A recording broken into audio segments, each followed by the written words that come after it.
Madame, Monsieur, bonsoir. Bienvenue dans ce journal. Le chef du gouvernement, Gilbert Fossumbo, s'est entretenu avec une délégation de l'ONG Aide et Action Internationale Région Afrique, conduite par Madame Claire Kalossi. La question de l'éducation, qui constitue le secteur d'activité principal de l'ONG, a dominé les discussions. Écoutons Madame Kalossi à sa sortie des bureaux du Premier ministre.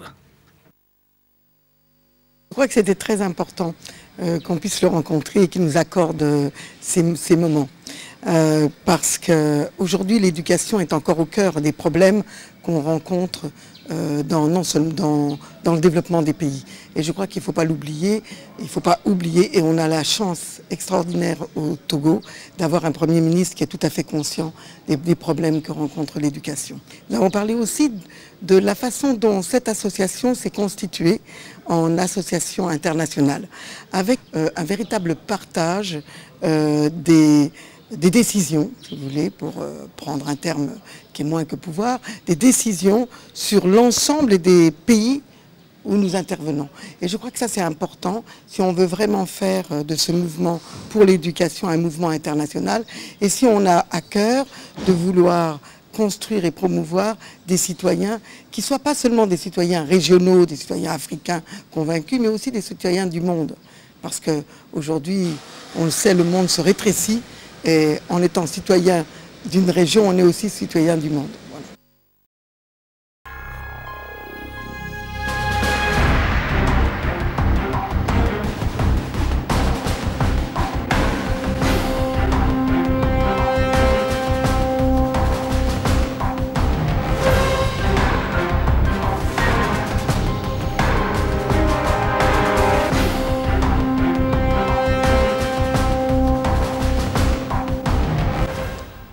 Aide et Action fait le bilan de ses activités et définir de nouvelles orientations. Responsables et partenaires de l'association se retrouvent donc à Lomé pour 3 jours. C'est à l'occasion des États généraux.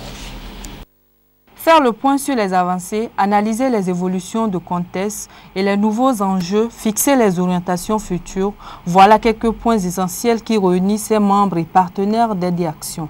Après les États généraux de 1998 et 2004, cette troisième rencontre, qui coïncide avec les 30 ans de l'association, s'articule autour de 3 principaux thèmes. Ces troisièmes États généraux vont beaucoup plus s'apaisantir sur les 3 thèmes essentiels qui sont les acteurs du développement et les partenariats à nouer.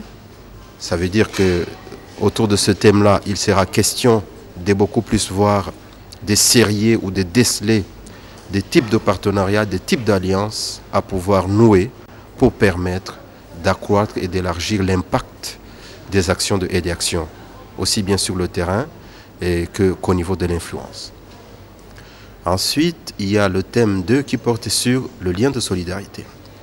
Sur ce thème de lien de solidarité, il est en lien avec le processus de parrainage que Aide et Action, dès sa création, a toujours initié.